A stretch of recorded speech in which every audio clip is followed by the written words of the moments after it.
పెద్ద వృక్షం చిన్న వృక్షాన్ని కప్పేస్తుంది. అరణ్యంలో చూస్తే ఒక అరణ్యంలోకి వెళ్ళారనుకోండి, పెద్ద వృక్షం ఎప్పుడు చిన్న వృక్షాలని కప్పేస్తుంది కదా అంతా.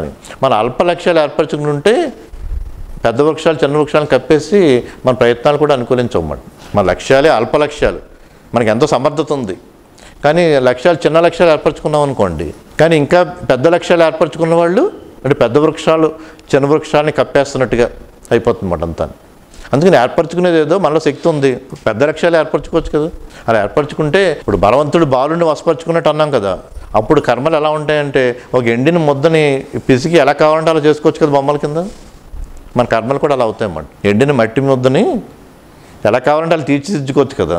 అలా ఉత్తమ లక్ష్యాలు ఏర్పరచుకుని నీ ప్రయత్నం అంతా ఉంటే నువ్వు ఏ కర్మలైనా సరే నీకు సానుకూలంగా మార్చుకోవచ్చు అన్నమాట. ఇప్పుడు స్వతంత్రత ఉండాలి, అంటే స్వతంత్రుడే ఉండాలన్నమాట. అంటే తన మనసు హృదయం ఏం చెప్తోందో అన్న భావంతో, ఇతరుల భావాలతో కాకుండా తను అన్ని బంధాల నుంచి బయటపడి ముందు స్వతంత్రుడై వ్యవహరించాలి. స్వతంత్రుడై దేశకాల క్రియాద్రవ్య విశేషాలను తెలుసుకుని చేసేదే పురుష ప్రయత్నం అన్నమాట. అది పురుష ప్రయత్నం అవుతుంది. అలా మనం ప్రయత్నం చేస్తూ ఉంటే ఒక సముద్రంలోకి అన్ని రత్నాలు ఎలా అయితే చేరిపోతాయో అలా మనకి అన్నీ కూడా అనుకూలిస్తాయి. మనం ఎప్పుడైతే ఉత్తమ ప్రయత్నం చేస్తున్నామో, ఉత్తమ ప్రయత్నం చేస్తున్నప్పుడు ఎందుకు శుభకర్మలు సత్కర్మలు మాత్రమే చేయాలని ఎందుకంటారంటే నీ కర్మలు సమాజానికి ఎంత ఉపయోగపడేవైతే అప్పుడు నీకు అన్ని శక్తులు కలిసి వస్తాయి. నువ్వు స్వార్థం కోసం చేస్తే కేవలం స్వీయ శక్తిని ఉపయోగించాల్సి వస్తుంది, స్వార్థం కోసం చేస్తే కేవలం మన శక్తిని మాత్రం ఉపయోగించాల్సి వస్తుంది. అప్పుడు విఘ్నాలు ఎక్కువైపోతాయి, అన్ని విఘ్నాలు ఎక్కువైపోతాయి.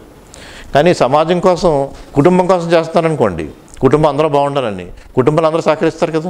కుటుంబంలోనే ఒక వ్యక్తి తన స్వార్థం కోసమే మాత్రం చేసుకుంటున్నాడు అనుకోండి, కుటుంబం కూడా సహకరించదు. కానీ కుటుంబం కోసం చేస్తాడనుకోండి, కొంత త్యాగం చేస్తూ కుటుంబం సహకరిస్తుంది కదా.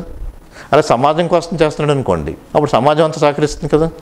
అలా సమస్త విశ్వం బాగుండాలి, లోక కళ్యాణం కోసం చేస్తాడనుకోండి, అప్పుడు మన సమస్త విశ్వం మన వెనకాల ఉండి మనల్ని ముందుకు నడిపిస్తుంది. సమస్త విశ్వంలో ఉన్న శక్తులన్నీ కూడా మనం వెనక్కి వచ్చి మనల్ని ముందుకు నడిపిస్తాయి అన్నమాట. ఏ సంకల్పం అనుకుంటే అది అయిపోతుంది. చింతామణి కూడా లభిస్తుంది అన్నమాట. అంటే మన చిత్తంలో ఏ భావన వస్తే అది లభిస్తుంది. ఎందుకంటే సమస్తంలో విశ్వంలో ఉన్న శక్తులన్నీ మన వెనకుండి మనం ముందుకు నడిపిస్తాయి. అందుకని మన భావన, అందుకే ఉత్తమ లక్ష్యాలు అంటే నీ స్వార్థం కోసం లక్ష్యం ఏర్పరచుకున్నావా, కానీ కనీసం కుటుంబం కోసం అంతా లక్ష్యం ఏర్పరచుకున్నావా, లేదా సమాజ శ్రేయస్సు గురించి లక్ష్యం ఏర్పరచుకున్నావా, విశ్వ శ్రేయస్సు గురించి లక్ష్యం ఏర్పరచుకున్నావా అన్నదాన్ని బట్టి నీకు అన్ని శక్తులు సహకరిస్తాయి అన్నమాట. సముద్రంలో రత్నాలు చేరినట్టుగా చేరతాయి అనేది. అలాగే నువ్వు ఏదైనా ప్రయత్నం చేద్దాం అనుకున్నప్పుడు అది నీకు సుఖానికి దారితీస్తుందా దుఃఖానికి దారితీస్తుందా కూడా తెలుసుకోవాలి కదా. సుఖప్రదమైన దానికి దారితీస్తుందా అసలు దుఃఖానికి దారితీస్తుందా కూడా తెలుసుకోవాలి కదా.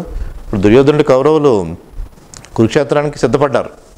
దుర్యోధనుడు ఒక ప్రశ్న అడుగుతారన్నమాట, నీకు ఎందుకు ఇంత యుద్ధకాంక్ష, నువ్వు మరి చూస్తే రాజ్యాన్ని బాగానే పరిపాలిస్తున్నావు, బాగానే పరిపాలిస్తే కొన్ని గుణాలు ఉన్నాయి మంచివి, కానీ ఎందుకు ఈ యుద్ధకాంక్ష, చివరి కౌరవులందరూ చనిపోయే పరిస్థితి కూడా కృష్ణుడు అవతల వైపు ఉన్నాడంటేనే కౌరవులందరూ చనిపోయే పరిస్థితి కూడా ఉంది కదా అని అడిగితే ఏమనంటాడంటే, కౌరవు నాకు కూడా అన్నీ తెలుసు, ద్రోణాచార్యుడి దగ్గర మొత్తం సమస్త ధర్మం అంతా తెలుసుకున్నాను, అన్ని శాస్త్రాలు నేను తెలుసుకున్నాను, కానీ ఏం చేయాలి, నా ప్రవృత్తి అలాంటిది అంటాడు. నాకు అన్నీ తెలుసు అంటాడు. మరి ధర్మం అంతా నాకు తెలుసు, కానీ నా ప్రవృత్తి అలాంటిది అంటాడు. మరి దుఃఖాన్ని దారితీస్తుందని తెలుసు, కానీ ఆ ప్రయత్నం చేసుకెళ్ళాడు కదా. అందుకే మనం చేసే ప్రయత్నం సుఖానికి దారితీస్తుందా అని తెలుసుకోవాలన్నమాట. సుఖమైన దానికి దారితీస్తుంటేనే అది పురుష ప్రయత్నం అవుతుంది. అది సమతానందంతో చేయాలి. అంటే అంతరంగంలో సమస్థితి ఉండాలి, ఒక ఆనంద స్థితి ఉండాలన్నమాట. సమతానందంతో చేసేదే పురుష ప్రయత్నం అవుతుంది. అలా ఉన్నప్పుడు అరచేతిలో ఉసిరికాయలా ఉంటుంది. అసలు అరచేతిలో ఉసిరికాయ ఎలా కనపడుతుంది? అరచేతిలో ఉసిరికాయ కనపడినట్టు అన్నీ మనం చేసే ప్రయత్నానికి కూడా దానికి ఫలం కూడా మనకు అలా కళ్ళ ఎదురుకుండా కనపడుతుంది. మనం చేయటమే మిగిలింది, మనం అది లభిస్తుందని కూడా మనకి తెలిసిపోతుంది అన్నమాట అంతా. మన చిత్తశుద్ధి జ్ఞానం అన్నాం కదా. పళ్ళు ఉండే చెట్లు పెంచుదాం అనుకుంటాం కదా, మామిడి చెట్లను ఎన్నో పెంచుదాం అనుకుంటాం కదా, మంచి ఫలాలు ఇచ్చే చెట్లు పెంచుదాం అనుకుంటాం కదా, అంటే మధుర ఫలాలు ఇచ్చే చెట్లు పెంచుదామని ఉంటుంది కదా. ఈ చిత్తశుద్ధి జ్ఞానం అనేవి మధుర ఫలాలు అన్నమాట. మన పురుష ప్రయత్నానికి ఉత్తమ స్థితిని పొందడానికి చిత్తశుద్ధి జ్ఞానం ఈ రెండు కూడా చాలా ముఖ్యమైనవి. 3 స్వరూపాలుగా చెప్తారు పౌరుషాన్ని. 3 స్వరూపాల కింద ఉంటుంది. ఒకటి ఇచ్చ, జ్ఞాన, క్రియ అని. ఇచ్చ అంటే ముందు నీలో ఏ కోరిక ఏర్పడింది, ఏ జ్ఞానంతో ఉన్నావు, ఏ క్రియను చేస్తున్నావు, ఆ 3 స్వరూపాలుగా ఈ పౌరుషం అనేది ఉంటుంది.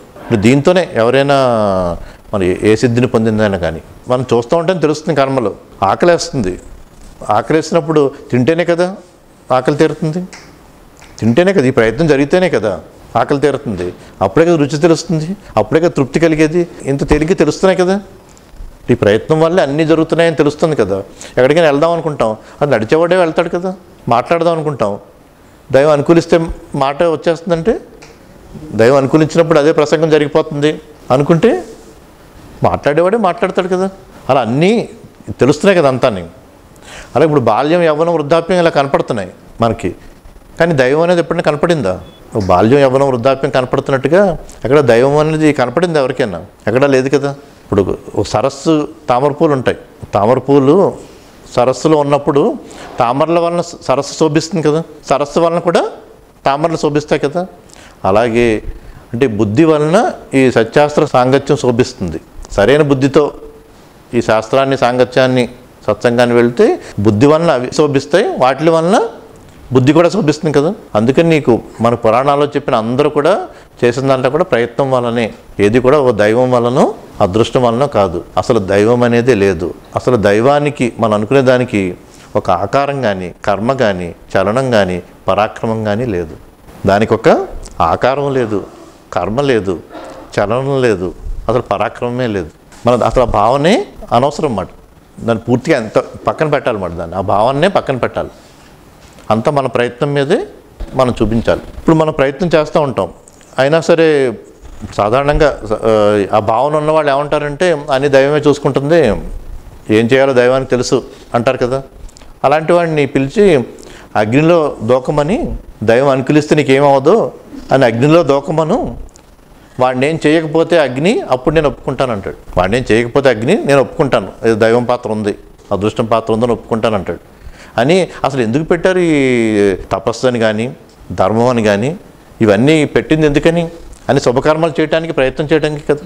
అంతేగాని చేతులు కాళ్ళు చాపి పడుకో, దైవం అదృష్టం, దైవం ఏం చేయాలో అప్పుడు చేయాలి చేస్తుంది అని చెప్పి చేతులు కాళ్ళు చాపి పడుకో అని చెప్పట్లేదు కదా.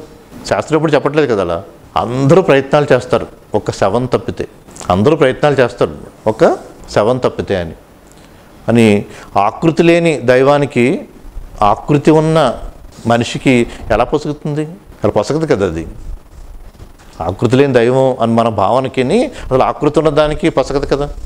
ఇప్పుడు కలం, కత్తి రెండు చేత్తో పట్టుకుని రెండింటిని ఒకేసారి ఉపయోగించలేం కదా. కొంతమంది ఏం చెప్తారంటే దైవము, పురుష ప్రయత్నం రెండు ఒకేసారి అనుకూలిస్తే కర్మ జరుగుతుంది అంటారు కదా. అంటే కలం, కత్తి చేత్తో పట్టుకుని రెండు ఉపయోగించాలంటే అవదు కదా అది.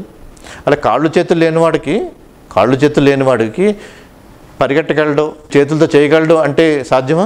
కాళ్ళు లేవు కానీ వాడు ఒలింపిక్స్లోకి వెళ్ళి అదృష్టం బాగుండి దైవం అనుకూలిస్తే అవుతుందంటే సాధ్యం కాదు కదా. కాళ్ళు చేతులు లేని వాడికి వాటితో కర్మలు ఎలా సాధ్యం అవుతాయి? అవవు కదా. ప్రయత్న బలందామని మనకు అన్నీ సాధ్యం అని తెలుసుకోవాలి. ఇందులో ఇంకా మన సందేహం ఏమైనా వస్తుందంటే బుద్ధి ఉంటుంది కదా, ఈ బుద్ధి ద్వారా జరుగుతాయి కదా ఈ కర్మలన్నీ కూడా. అప్పుడు మనకేమనిపిస్తుందంటే ఈ బుద్ధి, దైవం బుద్ధిని ప్రేరేపిస్తుంది. సాధారణంగా ఎలా తీసుకుంటామంటే దైవం బుద్ధిని ప్రేరేపిస్తుంది, బుద్ధి కర్మలు చేయిస్తుంది. బుద్ధిలా ప్రేరేపించడం వల్ల కదా కర్మలు జరుగుతున్నాయి. కానీ బుద్ధి ఎలా ప్రేరేపింపబడుతుంది? అది దైవం వల్ల అవ్వచ్చు కదా. దైవం అలా ప్రేరేపిస్తుంది, బుద్ధినే వస్తుంది కదా. ఓ ప్రశ్న, అంటే బుద్ధి దైవం ఒకటే అనుకుందాం, అంటే దైవమే బుద్ధి రూపంలో కర్మలు చేస్తుంది అనుకుందాం అన్నమాట. బుద్ధి దైవం ఒకటే అనుకుందాం. అలా ఒకటే అనుకున్నప్పుడు నువ్వు బుద్ధిని ఆశ్రయించవచ్చు కదా, ఇంక దైవాన్ని ఎందుకు? పోనీ బుద్ధి దైవం వేరువేరు అనుకుందాం. బుద్ధి ఒకలా తీసుకెళ్తుంది, దైవం ఇంకోలా తీసుకెళ్తుంది. రెండు వేరువేరు అనుకుందాం. రెండు వేరువేరు వాటికి ఆకృతి లేని దానికి, ఆకృతి ఉన్నదానికి ఎలా పొసుగుతుంది? తెలియని దైవాన్ని, వేరే దాన్ని, తెలియని దాన్ని ఆశ్రయించడం కన్నా నీకు తెలిసిన బుద్ధిని ఆశ్రయించవచ్చు కదా. బుద్ధి దైవం ఒకటే అనుకున్నా బుద్ధినే ఆశ్రయించు, బుద్ధి దైవం వేరువేరు అనుకున్నా బుద్ధినే ఆశ్రయించు. బుద్ధి కర్మానుసారిణి అంటారు కానీ బుద్ధి దైవానుసారిణి అనరు. శాస్త్రం ఎప్పుడు చెప్పదు అలా. బుద్ధి కర్మానుసారిణి అంటుంది కదా, బుద్ధి కర్మను అనుసరిస్తుంది, మరి బుద్ధిని కర్మ అనుసరిస్తుంది. అంతేగాని బుద్ధి దైవానుసారిని అనరు, బుద్ధి కర్మానుసారిని అంటారు. కానీ అయినా సందేహం వస్తుంది, ఏమనంటే ఇద్దరు వ్యక్తులు ఒక ప్రయత్నం చేశారు, ఇద్దరికి సమానమైన బుద్ధి ఉంది, కానీ ఎందుకు ఫలితం ఒకటికి అనుకూలంగా వస్తుంది కదా. కానీ నీవు అనుకుంటాం ఇద్దరికి సమాన బుద్ధి, సమాన ప్రయత్నం అని. కానీ ఒకటి ప్రయత్న బలం ఎక్కువై వాడికి విఘ్నాలు తక్కువగా ఉండి ఒకటి ప్రయత్న బలం ఎక్కువై వచ్చింది కదా. అక్కడ కూడా ప్రయత్నమే కనపడుతుంది. అయినా బుద్ధి ఇలా ప్రేరేపిస్తుంది అనుకున్నాం. ప్రేరేపించిందంటే అంతకుముందు జరిగిన మానసిక ఆలోచనలు, శారీరక కర్మలు ఎన్నో వాసనల కింద ఉండి ఆ సంస్కార రూపంలో ప్రేరేపిస్తుంది కదా. అలా విశ్లేషించుకోవాలి. కానీ నన్ను బుద్ధి ఇలా ప్రేరేపించిందంటే దైవం అని ఆ భావన ఎందుకు తీసుకోవటం అని. అంటే ఉదాహరణకి ఇక్కడే తీసుకుందాం. జరిగింది, మనకి ఒక సత్సంగం జరిగింది. తర్వాత ఏమనిపిస్తుందంటే ఇంటికి వెళ్ళాక ఒక ప్రసంగం జరిగింది, ఇలా చెప్పడం జరిగింది, నేను విన్నాను, నేను ఇక్కడికి వచ్చి విన్నాను, ఒక ప్రసంగం చెప్పడం జరిగింది.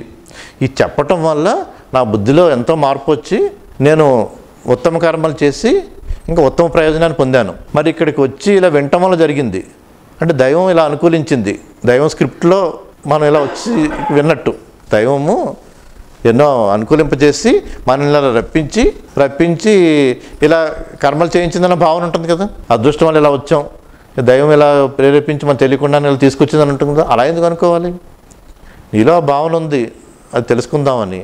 ఇక్కడ అందరి ప్రయత్నాలు కలిసి ఇది ఏర్పడింది కదా. అందరి ప్రయత్నాలు కలిసే కదా ఏదైనా ఏర్పడుతుంది. అది అంత ఏదైనా ఏర్పడుతుంది కదా. ఈ భావనే తెచ్చుకోవాలి. అంటే అప్పుడు మనకి చేసే కర్మ అంటే సంపూర్ణంగా చేస్తాం, మిగిలిన ఇతర భావాలు ఉండవు. ఇతర భావాలు ఏం లేకుండా మనం సంపూర్ణంగా కర్మ మీద దృష్టి పెడతాం కదా. అదృష్టం బాగుండి ఇక్కడికి వచ్చాను అన్న భావన వచ్చిందనుకో, ముందు చేయబోయే కర్మల మీద దృష్టి ఎలా ఉంటుంది? ఏదైనా అదృష్టం బాగున్నప్పుడు కర్మలు జరుగుతాయి, అదృష్టం బాగోకపోతే ఆ కర్మలు జరగవని వస్తుంది కదా. అంటే అలా ప్రేరేపిస్తుంది అన్నమాట అది. అందుకని ఆ భావన లేకుండా అందరి ప్రయత్నాల వల్ల ఇలా జరగడం జరిగింది. ఇక్కడ ఒక కొత్త విషయాన్ని తెలుసుకున్నాను, దాన్ని మన కర్మల రూపంలోకి తీసుకెళ్ళాను. అలా ఆలోచించాలన్నమాట. అంటే ఇద్దరు సమానంగా బుద్ధి ఉన్నా కానీ, సమాన ప్రయత్నం చేసినట్టుగా అనిపించినా కానీ ఫలాన్ని ఒకేలా పొందలేకపోయారంటే రెండు కారణాలు ఉంటాయి. ఇంకా ప్రయత్నంలో ఒకళ్ళలో ప్రయత్నం ఇంకొంచెం ఎక్కువగా ఉంది, సూక్ష్మంగా మనకు తెలియలేదు. ఒకళ్ళు విఘ్నాలు తక్కువగా ఉండి జరిగింది. అలా మనం ఆలోచించి తెలుసుకోవాలన్నమాట అంతా. అలాగే మనకెందుకు ఈ బుద్ధి ఇలా ప్రేరేపించిందంటే శారీరక కర్మలు గతంలో చేసిన ఎన్నో ఆలోచనలతో ఏర్పడి ఉంటాయి కదా, అవి ఇలా ప్రేరేపించినాయి గత కర్మలవి. కానీ వాటిని ఎప్పుడైనా మార్చుకోవచ్చు కదా. ఇప్పుడు బుద్ధిని మనం ఇప్పుడు ఎలాగైనా ప్రేరేపణ చేసుకోవచ్చు కదా. బుద్ధిని అవి ఎలా ప్రేరేపింపబడింది అనుకోవటం కన్నా ఇప్పుడు బుద్ధిని మనం ఎలాగైనా ప్రేరేపించుకోవచ్చు కదా. అది చాలా అదే బలమైంది, తేలికైంది అన్నమాట మనం చేయగలిగేది కూడా. బుద్ధి గురించి చెప్పటం అన్నమాట. బుద్ధిని ఎలా ఉపయోగించడం అనేది మనకి కర్మలు చేస్తున్నప్పుడు కూడా, ఈ ప్రయత్నం చేస్తున్నప్పుడు ఫలం లభించడం కూడా అది మన భావాలను బట్టి ఉంటుంది. అంటే దీర్ఘ స్వల్ప ఇష్టాలు ఎవరికి వాళ్ళు వేరువేరుగా ఉంటాయి కదా. ఇష్టాలు మారిపోతూ ఉంటాయి. ఒకప్పుడు కర్మ మొదలు పెడతాం, ఒక అభిప్రాయంతో మొదలు పెడతాం, ఇది లభిస్తే నాకు ఇష్టంగా ఉంటుందని. కానీ అది ఫలితం కొంచెం ఆలస్యంగా దక్కినప్పుడు మళ్ళీ వేరే సమయాల్లో మళ్ళీ ఇష్టాలు మారిపోతూ ఉంటాయి కదా. అంటే దీర్ఘ స్వల్ప ఇష్టాలను బట్టి కూడా నీకు ఆ ఫలితం అటువంటి అనుభూతిని ఇస్తుంది. అది తెలుసుకోవాలన్నమాట. మొదట ఏ ఇష్టంతో మొదలుపెట్టాను, ఇప్పుడు అదే ఇష్టం ఉందా, అంతే కర్మ ప్రయత్నం చేస్తున్నానా అనేది. అలాగే దూరదృష్టితో చేయాలనుకున్నాం కదా, సూక్ష్మ దృష్టితో చేయాలి. కానీ అలానే మనం ప్రార్థన చేస్తాను. మరి ప్రార్థన ఎందుకు? మరి దేవాలయాలకు వెళ్ళి ప్రార్థన చేస్తే ఫలితాలు వస్తాయి కదా. దేవాలయాలకు వెళ్ళి ఎంతోమంది ప్రార్థన చేస్తారు, వాళ్ళు ఫలాన్ని పొందుతున్నారు కదా. అది సుస్పష్టమే కదా అంతా. ఎంతోమంది వెళ్తారు, నిత్యం ప్రార్థన చేస్తూ ఉంటారు, వాళ్ళు ఫలితాన్ని పొందుతున్నారు కూడా. దానికి కారణం ఏంటంటే ఆ ప్రార్థన చేస్తున్నప్పుడు ఏర్పడిన చిత్తశుద్ధి. ప్రార్థన చేస్తున్నాం, పలానాది పొందాలని చేస్తామంటే మనకి చిత్తం ప్రేరేపించింది కదా. ఆ ప్రార్థన చేసేటప్పుడు మనకు ఏర్పడిన చిత్తశుద్ధి. నిత్యం ప్రార్థన చేస్తున్నామంటే అదే చిత్తశుద్ధితో ఉన్నట్టు కదా. అంటే దృష్టి అంతా దాని మీద పెడుతున్నాం కదా. అంటే వాటి వల్ల నువ్వు ఫలాన్ని పొందుతావు. అలాగే మనకు ఒక విఘ్నం అనే ఒక భయం ఉంటుంది. ఏదో విఘ్నాలు ఏర్పడి నేను అనుకున్న దక్కలేదు, ఇంతకుముందు చాలాసార్లు దక్కలేదు, ఇప్పుడు ప్రార్థన చేస్తే దక్కుతుందేమో, దేవాలయానికి వెళ్తే దక్కుతుందేమో ఉంటుంది కదా. ఆ విఘ్నాలు తొలగిపోతాయి, ఆ భావనలు తొలగిపోతాయి, చిత్తశుద్ధి ఏర్పడుతుంది, అది సాధన కింద ఏర్పడుతుంది. అంటే ఇవి కారణం అవుతాయి అన్నమాట మన ఫలితాన్ని పొందటానికి. మనలో కొంత బలహీనత ఉంటుంది కదా, అవి పోగొట్టడానికి ఉపయోగపడుతుంది. ఈ ప్రార్థనలని దైవమే చేయిస్తుందని మరి పిల్లలకి చెప్తాం కదా. మనం పిల్లలకి వాళ్ళు చేస్తున్నప్పుడు అంతా మనకి ఇంతటి ఆత్మజ్ఞానంతో ఉన్నాం, కానీ ఇప్పుడు నీకు ఇలా కష్టమైందా, దైవం అనుకూలించలేదు, కొంచెం అదృష్టం కలిసి రాలేదు అని చెప్పకపోతే వాడు ఇంకా పూర్తిగా నిరాశలోకి వెళ్ళిపోతాడు. కొంతమందికి వాడు అనుకుని దక్కకపోతే ఏం పర్వాలేదమ్మా, నీకు అదృష్టం అనుకూలించలేదు, కొంచెం దైవం కలిసి రాలేదు, మనం రోజు ప్రార్థన చేద్దాం, పలానా గుడికి వెళ్ళి రోజు చేస్తే ఈ వ్రతాలు ఈ జపాలు ఇవి చేస్తే మన తర్వాత అనుకున్నది అవుతుందని మనం చెప్తాం కదా. వశిష్ఠుడే చెప్తాడు అలా చేయమని. కానీ అది ఎందుకు చెప్పడం అంటే వాళ్ళకి తాత్కాలికంగా నిరాశపడకుండా, ధైర్యంలోకి వెళ్లకుండా వాళ్ళలో కొంత సమయం తీసుకునైనా సరే మళ్ళీ తిరిగి ప్రయత్నం పుంజుకుని చిత్తశుద్ధి ఇంకా ఏర్పడి వాళ్ళు ఉత్తమ ఆశయాన్ని పొందుతారని చెప్తాం. అది ఎలాంటిదంటే పిల్లలకి అంటే సత్కర్మలు పిల్లలకి ఏంటంటే అది సరైనది కానిదైనా సరే, కానీ దానివల్ల నష్టం లేదు కదా, నష్టం లేదు కదా. అంటే సత్ప్రవర్తన, మనకు సత్ప్రవర్తనకు దారితీస్తుంది కదా అది. ఆ ఉద్దేశంతో చెప్పబడింది అన్నమాట.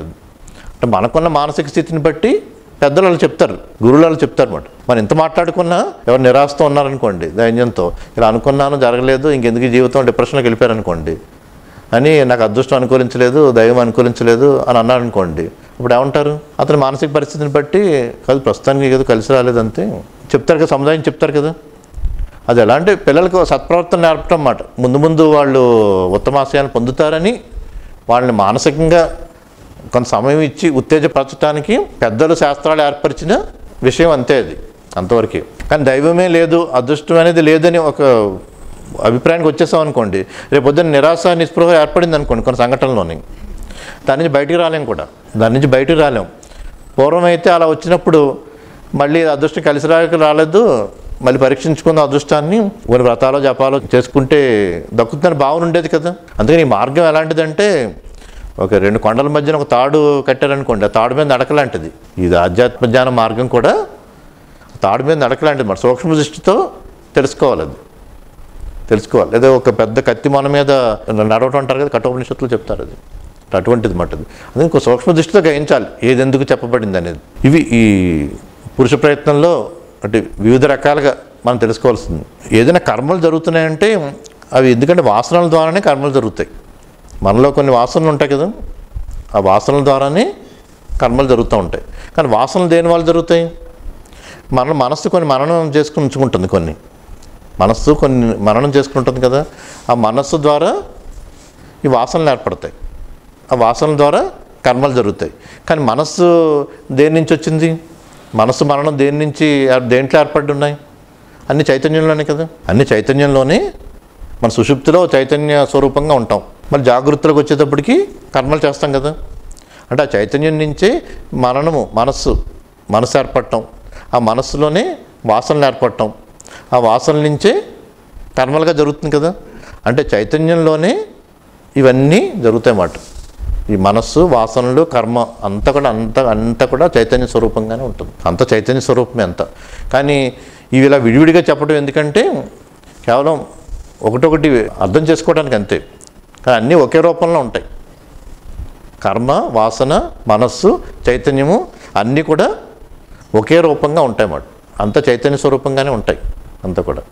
కానీ దాన్ని మనం విడివిడిగా తెలుసుకుంటాం. అంటే శబ్దజాలం అలా ఉపయోగించేది ఎందుకంటే దాని విడివిడిగా అనేది మనం విషయాన్ని విడివిడిగా తెలుసుకోవడానికి అంతే, కానీ అంతా చైతన్య స్వరూపంగానే ఉంటుంది. ఇప్పుడు ఈ దృశ్యం ఉందనుకోండి, ఈ దృశ్యాన్ని అనుభూతి పొందుతున్నప్పుడు మనం గ్రహించాల్సింది ఏంటంటే ఈ దృశ్యంలో నాకు సంబంధించింది ఏదో ఈ దృశ్యంలో ఉంది, ఏదో దృశ్యంలో ఉంది.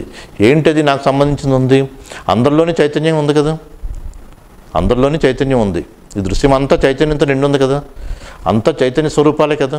ఎవరి నామం రూపం వేరుగా ఉన్నా కానీ సూక్ష్మంగా ఆలోచిస్తే సూక్ష్మతరంగా, సూక్ష్మతమంగా, సూక్ష్మంగా, మహాసూక్ష్మంగా చూస్తే అంతా చైతన్య స్వరూపం కదా. మరి నాలో ఉన్నది చైతన్య స్వరూపమే కదా, చైతన్యమే కదా. అంటే ఈ దృశ్యంలో నాలో ఉన్నది ఏదో ఈ దృశ్యంలో అంతా ఉంది.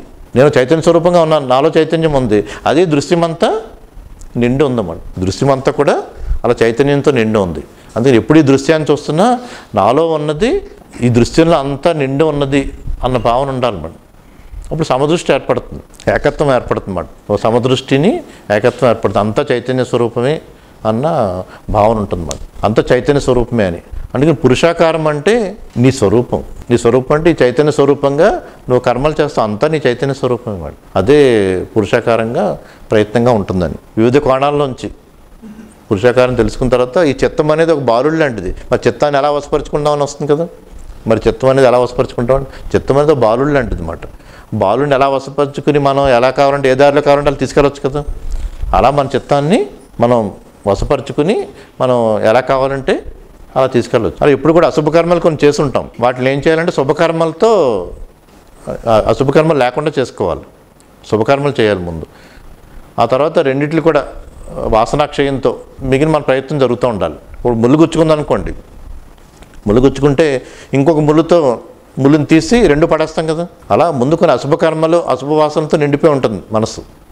దానికి ఏం చేయాలంటే ఇంక పూర్తిగా శుభకర్మలే చేయాలన్నమాట. పూర్తిగా శుభకర్మలు చేస్తే ఇంకా అశుభకర్మల వాసనలు పోతాయి కదా. అంటే ఒక ముళ్ళుతో ఇంకో ముళ్ళుని తీయటం అంటే అప్పుడు శుభకర్మల వాసనలు కొంత ఉంటాయి, వాటి మీద కొంత ఆసక్తి సంగత్వము ఉంటాయి. ఆ తర్వాత అవి కూడా మనం ఆ సంగత్వాన్ని కూడా మనం ఆ వ్యామోహం కూడా ఆ తాదాత్మ్యత కూడా వదులుకోవాలన్నమాట. అంటే 4 ముఖ్యమైనవి, 4 ఉంటాయి. 4 ఏంటంటే, ఒకటి మనకి వాసనల ప్రభావం ఉంటుంది. అంటే గతంలో కర్మలన్నీ వాసనల రూపంలో ఉంటాయన్నాం కదా, వాటి ప్రభావం ఉండిపోతుంది, వాసన ప్రభావం ఉంటుంది. ఇప్పుడు అనేకత్వానుభవం అన్నమాట. అందరూ ఎవరికి వాళ్ళు వేరు అన్న భావన ఉంటుంది.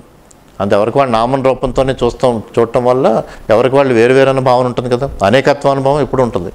అలా వాసనల ప్రభావం కూడా ఎప్పుడు ఉంటుంది. ఎప్పుడు కొంత అజ్ఞానంతో ఉంటాం, పూర్తి ఆత్మజ్ఞానంతో ఉండం, కొంత అజ్ఞానంతో ఉంటాం కదా. ఈ దృశ్యం మీద మనకు భావనలన్నీ ఉంటాయి. తాదాత్మ్యం చెంది ఉంటాం కదా మన దేంతో, ఈ దృశ్యంతో తాదాత్మ్యం చెంది ఉంటాం, మన దేహంతో తాదాత్మ్యం చెంది ఉంటాం, మన మనసుతో తాదాత్మ్యం చెంది ఉంటాం. ఇలా దృశ్యంతో తాదాత్మ్యం చెంది ఉండటం, ఈ అనేకత్వానుభవం, ఈ వాసనల ప్రభావం, కొంత అవిద్య, కొంత అజ్ఞానం, వీటితోనే మనం కర్మలు జరుగుతూ ఉంటాయి. కానీ మనం ఈ 4 తొలగించుకోవాలన్నమాట. అనేకత్వానుభవం ఉండకూడదు, అంత ఏకత్వము అన్న భావన ఉండాలి, అంతా చైతన్య స్వరూపాలే అన్న భావన ఉండాలన్నమాట. అప్పుడు సమదృష్టి ఏర్పడుతుంది. అంటే గత వాసన ప్రభావం, అది పూర్తిగా వాసన ప్రభావంతోనే మన ముందు కర్మలు ఉండకూడదు. గత వాసనలు ప్రభావం ఎంతైనా సరే వాటిని తొలగించుకునేలా ఉండాలి. గత వాసనలు అన్నీ ఉంటాయి కదా, ఒక విత్తనాల్లో ఉండి వృక్షాల్లో చేరిపోయి ఉంటాయి. మనం వాటిలో ఏంటంటే వేయించిన విత్తనాల్లో ఉంచాలంటారు. వేయించిన విత్తనాలు అయితే తిరిగి మొలకెత్తావు కదా, అంటే శుభవాసనలు అంటారు అన్నమాట. అలా వాసనాక్షయం అవ్వాలి. అంటే గతపు వాసన ప్రభావాన్ని లేకుండా చేసుకోవాలి. వర్తమానంలో ఇంకా ఉన్నతమైన కర్మలు చేసుకెళ్ళాలన్నమాట. అంటే వేయించిన విత్తనాలు అంటారు. అంత ఏకత్వాన్ని అనుభూతి పొందుతూ ఉండాలి, ఆత్మజ్ఞానాన్ని పెంచుకుంటూ ఉండాలి, దృశ్యంతో తాదాత్మ్యం చెందకూడదు. మోక్షము ఎప్పుడు లభిస్తుందంటే, మోక్షం ఎప్పుడు లభిస్తుంది? మోహం క్షయిస్తే మోక్షం లభిస్తుంది. నీకు దేని మీద వ్యామోహం లేకపోతే మోక్షం లభించినట్టే. శుకుడికి దేని మీద వ్యామోహం లేదు కదా, మోహం క్షయిస్తే మోక్షం లభించినట్టే అన్నమాట. కథలో చెప్పుకున్నట్టుగా ఈ దృశ్యం నిన్ను బంధించకపోతే నువ్వు ముక్తిలో ఉన్నట్టే. సమాజంలోకి వస్తాం, కర్మలు చేస్తాం, అన్నీ బంధిస్తాయి కదా. కానీ మన కర్మలు జరుగుతున్నా కానీ అవేమీ నిన్ను బంధించట్లేదంటే వాటిలో తాదాత్మ్యం చెంది ఉండకుండా, వాటితో వ్యామోహం లేకుండా ఉంటామని అక్కడ అర్థం. కర్మలు లేకుండా ఉండవు, దృశ్యం లేకుండా ఉండదు, కానీ అవి నిన్ను బంధించకూడదు. బంధించాలంటే ఒక వ్యామోహంతో, ఒక తాదాత్మ్యంతో నేను అనుకున్న జరగకపోతే ఇంకెందుకు నా జీవితం వృధా, ఒక నిరాశ నిస్పృహకి వెళ్తాం కదా, ఆ స్థితి లేకుండా ఉంటాం అన్నమాట. దృశ్యం నిన్ను బంధించకపోతే మనం ముక్తిని పొందినట్టే మనం.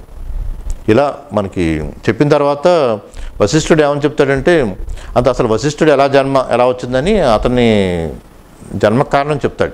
జన్మ కారణం చెప్తూ అదంతా పూర్తిగా మానసిక శాస్త్రం. అది అంటే బ్రహ్మ తన సంకల్పాన్ని ఏర్పరచుకుని సృష్టిని ఏర్పరిచిన తర్వాత సృష్టిలో అన్ని జీవరాశులను అన్నీ చూసి వాళ్ళు ఇంకా కొంచెం దైన్యాన్ని పొందటం, వాళ్ళు కర్మలు చేసుకున్నా కానీ ఇంకా దైన్యాన్ని పొందటంతో అప్పుడు తపస్సుని, ధర్మాన్ని, దానాన్ని, సత్యాన్ని, తీర్థాన్ని, తపోదాన ధర్మ సత్య తీర్థాలని ఒక 5 పెట్టడం జరిగింది. 5 వల్ల కొంచెం కర్మలు ఉన్నతంగా చేయగలుగుతున్నారు. అయినా సరే ఇంకా వాళ్ళకి పూర్ణశాంతి లభించట్లేదు, ఆత్మజ్ఞానం లభించట్లేదు. అందుకని అప్పుడు వశిష్ఠుని మానసిక పుత్రుడిగా వశిష్ఠుడిని సృష్టిస్తాడనమాట బ్రహ్మ మానస పుత్రుడు వశిష్ఠుడు అని. అప్పుడు వశిష్ఠుడు పుట్టాడనమాట. పుట్టడంతోనే కమండలంతో జపమాలతో పుడతాడు వశిష్ఠుడు. బ్రహ్మ మానసపుత్రుడిగా పుడతాడు. వశిష్ఠ జన్మ గురించి చెప్పుకుంటున్నాం. అప్పుడు వశిష్ఠుడు పుట్టిన తర్వాత బ్రహ్మ ఏమంటాడంటే, నువ్వు కోతిలాగా అయిపోతావు, అజ్ఞానం అయిపోతావు అని చెప్పిస్తాడు. బ్రహ్మ వశిష్ఠుని పుట్టించి నువ్వు అజ్ఞానంతో ఉంటావు కొన్నాళ్ళు అంటాడు. మనం చెప్పిస్తే అప్పుడు అజ్ఞానంలో ఉంటాడు. అంత అజ్ఞానంలో ఉండి ఇలా బాధపడతా దుఃఖంతో తిరుగుతూ ఉంటాడు వశిష్ఠుడు. అలా చాలా కాలం తిరిగిన తర్వాత, అంటే అన్ని అనుభవాలు అయిన తర్వాత అప్పుడు మళ్ళీ బ్రహ్మే తండ్రి వశిష్ఠుడి దగ్గరికి వెళ్ళి, ఎందుకు బాధపడుతున్నావు, ఏమనుంటే నాకు చెప్పొచ్చు కదా, నేను చెప్తే నీ కోరిక తీరుస్తాను కదా అంటాడు అనమాట. అంటే అప్పుడు నాకు ఎన్నో బాధలు కష్టాలు అన్నీ చెప్తూ ఉంటాడు జీవితం సంసారంలో ఉంటే. అప్పుడు ఆత్మబోధ చేస్తాడు అనమాట. ఆత్మబోధంతో చేస్తే నా తండ్రి నాకు అప్పుడు ఆత్మజ్ఞానాన్ని అంతా, నేను ఇప్పుడు చెప్పబోయేదంతా నాకు చెప్పారు. చెప్తే నా తండ్రి కంటే గొప్ప ఆత్మజ్ఞాన స్థితిని పొందానంటాడు వశిష్ఠుడు. నా తండ్రి కంటే గొప్ప స్థితిని పొందానంటాడు అనమాట. బ్రహ్మ చెప్తాడు మాట వశిష్ఠుడికి, నాయన నిన్ను పుట్టించిన తర్వాత నీలో అజ్ఞానం నేను ప్రవేశింపజేశాను, అజ్ఞానాన్ని ఏర్పరిచాను నీకు. దానికి కారణం ఏంటంటే, నువ్వు అజ్ఞానంలో ఉంటేనే నీకు సమస్త మానవాళి ఏ అజ్ఞానాన్ని పొంది ఉన్నారో నీకు తెలుస్తుంది. అప్పుడు ఈ బోధ సమస్త మానవాళికి ఉపయోగపడుతుంది. అందుకే సమస్త మానవాళికి ఈ బోధ ఉపయోగపడటం కోసం నిన్ను అజ్ఞానంలో ఉంచానంటాడు. ఇదే విష్ణువు పొందిన శాపం కూడా అజ్ఞానాన్ని, శ్రీరాముడు అజ్ఞానం ఎందుకు పొందటం అంటే అతను సమస్త మానవాళి పొందే వైరాగ్యాన్ని ప్రకటించిన తర్వాత వశిష్ఠుడి బోధ వల్ల సమస్త మానవాళి ఆ బోధను పొందటానికి అన్నమాట. అదే సన్నివేశం ఇక్కడ జరుగుతుంది. ఆత్మజ్ఞానం ఏర్పడిన తర్వాత ఇప్పుడు అజ్ఞానులు పొందేదంతా తెలుస్తుంది కదా, అప్పుడు వాళ్ళకి బోధ చేయడానికి ఉంటుంది. అందుకు సమస్త మానవాళి జ్ఞానం కోసం నేను సృష్టించాను, నువ్వు భారతవర్షంలో జంబూద్వీపంలో ఉండి జ్ఞానం ఎవరెవరు పొందుదాం అనుకున్నారు అన్నాళ్ళు నీ జీవితం ఉంటుందని చెప్పడం జరుగుతున్నాడు. అలా వశిష్ఠుడు వచ్చాను ఇక్కడికి, నా కర్మని నేను చేస్తూ ఎవరికి ఆత్మబోధ కావాలో వాళ్ళకి ఇస్తున్నాను అని చెప్తూ అప్పుడు ఏమంటాడంటే, నీ మిషతో, నీ వైరాగ్యం మిషతో సమస్త మానవాళికి జ్ఞానాన్ని అందిస్తున్నాను అంటాడు అన్నమాట. అంటూ నా యొక్క ఆశయము, నా తండ్రి యొక్క ఆశయము నీకు తెలిసింది కదా అంటాడు. ఇది తెలుసుకున్న వాళ్ళు ఆత్మజ్ఞానాన్ని పొందుతారన్నమాట, పరమానంద స్థితిని పొందుతారని చెప్పడం జరుగుతుంది. చెప్తూ లక్షణాలు చెప్తాడు. వక్త ఎలా ఉండాలి, చెప్పేవాడు ఎలా ఉండాలి, ప్రత్యక్షుడు అంటే వినేవాడు ఎలా ఉండాలని ఆ లక్షణాలని చెప్పడం జరుగుతుంది. ఇప్పుడు ఎందుకు ఇంత సన్నివేశం? బ్రహ్మ పుట్టించడం, మళ్ళీ అజ్ఞానాన్ని ఏర్పరచడం, మళ్ళీ దానికి ఒక బోధ, ఇంత సన్నివేశం ఉంది కదా, దానికి వశిష్ఠుడు ఏం చెప్తాడంటే, వక్త అంటే చెప్పేవాడు నేను కొంత జ్ఞానాన్ని పొందాను అని చెప్పడం వేరు, కానీ ఇతనికి ఓ బ్రహ్మముద్ర పడింది కదా, అక్కడ గురుముద్రలాగా శుకుడికి జనకుడి నుంచి గురుముద్ర పడినట్టు ఇక్కడ కూడా వశిష్ఠుడికి బ్రహ్మ కన్నా ఉత్తమమైన జ్ఞానస్థితి లేదని మనకు తెలుసు. అటువంటి బ్రహ్మ నేర్పిన విద్య కదా ఇది. అలా బ్రహ్మ నేర్పిన విద్య, ఆ బ్రహ్మముద్ర గురుముద్ర పడిన వశిష్ఠుడిగా చెప్పింది అంటే ఎంత గొప్ప గురువు అవుతాడు. వక్తకి ఆ లక్షణం ఉండాలన్నమాట, చెప్పేవాడికి అంత ఉత్తమ జ్ఞానాన్ని పొందినవాడే ఉండాలి. వశిష్ఠుడి లక్ష్యం ఏంటి? లోక కళ్యాణం కదా లక్ష్యం. అక్కడ లక్ష్యం ఉన్నతమైనది, అతని జన్మ ఉన్నతమైనది అన్నమాట. అప్పుడు సరైన వక్త అవుతాడు. అలాగే ఎవరైనా గురువు ఏర్పడాలన్నా అతని లోకాలన్నీ దాటి వెళ్ళాలి. ఆ విష్ణు స్థితి, బ్రహ్మ స్థితి, ఆత్మజ్ఞానాన్ని అన్ని పొందిన స్థితులు అన్ని ఆ స్థితిలో ఉన్నవాడే చెప్పడానికి అర్హుడు అవుతాడు అన్నమాట. అది కూడా లోక కళ్యాణం లక్ష్యం ఉన్నవాడే అర్హుడు అవుతాడని ఇక్కడ ఉద్దేశం అన్నమాట. వినేవాడు ఎలా ఉండాలని ఉంటుంది కదా, వినేవాడు శ్రీరాముడు లాంటి వాడు ఉండటంతో అతనికి ఈ బాధ అంతా ఉపయోగపడుతుందని, అంటే వక్త ప్రత్యేకుడు కొన్ని లక్షణాలు అనమాట. మనం ఎప్పుడు కూడా ఎవరిని గురువుని ఇప్పుడు ప్రశ్నించేటప్పుడు ఎప్పుడు కూడా అతనికి ఏమీ తెలియదని చెప్పడం కోసం ప్రశ్నించకూడదు. గురువుకి ఏమీ తెలియదు అని నేను నిరూపించాలని ఎప్పుడు ప్రశ్నించకూడదు. రెండోది ఏంటంటే, ఏదైనా గురువు దగ్గర నుంచి మనం దాని విషయాన్ని పొందలేమనుకున్నప్పుడు ఇంకా అదే మళ్ళీ ప్రశ్నిస్తూ ఉండకూడదు అన్నమాట. దానికంటే ఇంకో గురువు దగ్గరికి వెళ్ళి నేను నేర్చుకోవచ్చు కదా, సమయం అలా కలిసి వస్తుంది కదా. అలాగే తక్కువ జ్ఞానం అన్న గురువుని ప్రశ్నించుకుని ఏదో ఒక విషయం తెలుసుకుని ఆ అల్పజ్ఞానాన్ని పొందకూడదు కూడా. ఇలా మనం ఏది ప్రశ్నించాలో తెలుసుకోవాలి. చాలాసార్లు మనం ప్రశ్నించేటప్పుడు ఏంటి, మనం పూర్తిగా జ్ఞానాన్ని అంతా పొంది గ్రంథం అంతా చదివి పూర్తిగా అన్నీ పొంది ఏదైనా ప్రశ్న వల్ల ఏంటంటే ఉన్న స్థితి కన్నా ఇంకా మెరుగైన స్థితికి వెళ్ళాలి కదా. ఉన్న స్థితి కన్నా ఒక మెరుగైన స్థితికి వెళ్ళేలాగా మనం ప్రశ్నించుకోవాలన్నమాట. అలాగే సమాధానం ఇవ్వటం కూడా, ఇప్పుడు ఏ గురువు కూడా ప్రశ్నకి సమాధానం ఇవ్వడు, ఏ గురువు కూడా ప్రశ్నకి నేరుగా సమాధానం ఇవ్వడు. ఆ ప్రశ్న ఎవరేస్తున్నారు అని ఆ వ్యక్తికి సమాధానం ఇస్తాడు. ఆ వ్యక్తి అంటే అతనికి అసలు తెలుసుకునే శక్తి ఉందా, అవన్నీ వేసుకుని అతను చెప్పింది అర్థమవుతుందా, ఇవన్నీ తెలుసుకుని ఇస్తాడనమాట. చెవిటివాడి ముందు శంఖం వదిన ఉపయోగం ఉండదు కదా. అలా కుక్కతోలతో చేసిన దాంట్లో పాలు పోస్తే ఏ పవిత్రత ఉండదు కదా. సమాధానం కూడా ఆ వ్యక్తికి బట్టి ఆ సమాధానం ఉంటుందన్నమాట. ఇలా వక్త ప్రత్యేకుడు ఎలా ఉండాలి, ఆ దృష్టాంతాలు ఉంటాయి. ఏదో మనం అన్నీ ప్రతి కూడా కథల కింద చెప్పడం జరుగుతుంది, ఏదో ఉపమానాలతో చెప్పడం జరుగుతుంది. ఏదెప్పుడు ఏం చెప్తున్నా కానీ ఒక అంశనే తీసుకోవాలని, ఒక అంశనే తీసుకుని మనం గమనించాలన్నమాట. ఇప్పుడు కూడా మనం ఇప్పుడు మాండుక్య ఉపనిషత్తు అని ఉంటుంది. ఈ కప్పకి 4 కాళ్ళు, మాండుక్యం అంటే కప్పని, ఈ కప్పకి 4 కాళ్ళుగా అని ఉపనిషత్తు మొదలవుతుందన్నమాట. ఆ ఉద్దేశం ఏంటంటే మనిషిలో 4 స్థితులు ఉంటాయి అని, జాగృత్, స్వప్న, సుషుప్తి, తురీయం, 4 ఉంటాయని భావనతో అది కప్పకి 4 కాళ్ళులాగా అని చెప్పడం జరుగుతుంది. దాని మాండుక్యం కప్ప అని, మాండుక్య ఉపనిషత్తు అని. మరి కప్ప ఉపనిషత్తుగా అయింది కదా అది. కానీ ఎందుకు చెప్పడం అంటే దాంట్లో ఎన్నో లక్షణాలు ఉంటాయి. ఈ 4 కాళ్ళు దానికి చెప్పిన తర్వాత ఎన్నో లక్షణాలు ఉంటాయి అన్నమాట.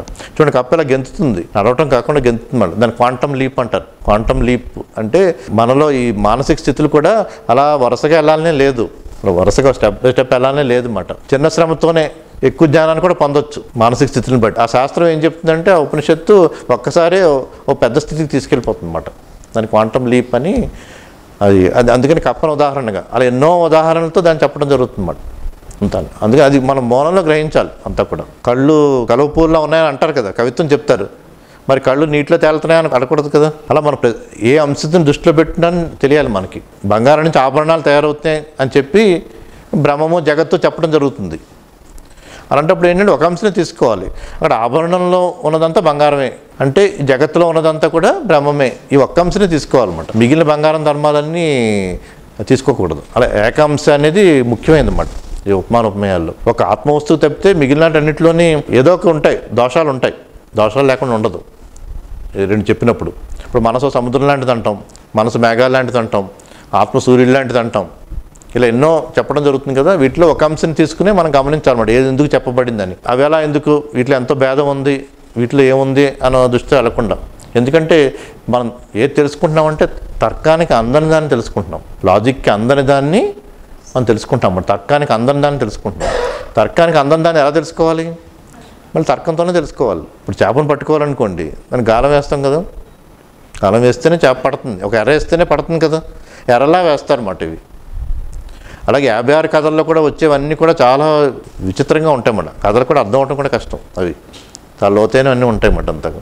కానీ అవన్నీ కథల్లో చెప్పినవన్నీ కూడా ఏంటంటే ఈ మూడింటిని దృష్టిలో పెట్టుకుని, అంటే మన ధ్యానంలో పొందే స్థితులు, సంకల్పంతో పొందే స్థితులు, స్వప్నంలో పొందే స్థితులు, ఈ మూడిట్లో ఏ స్థితుల్ని మనం పొందుతున్నామో అవి దృష్టిలో పెట్టుకుని ఈ దృష్టాంతాలన్నీ కథలన్నీ అలా వస్తాయన్నమాట.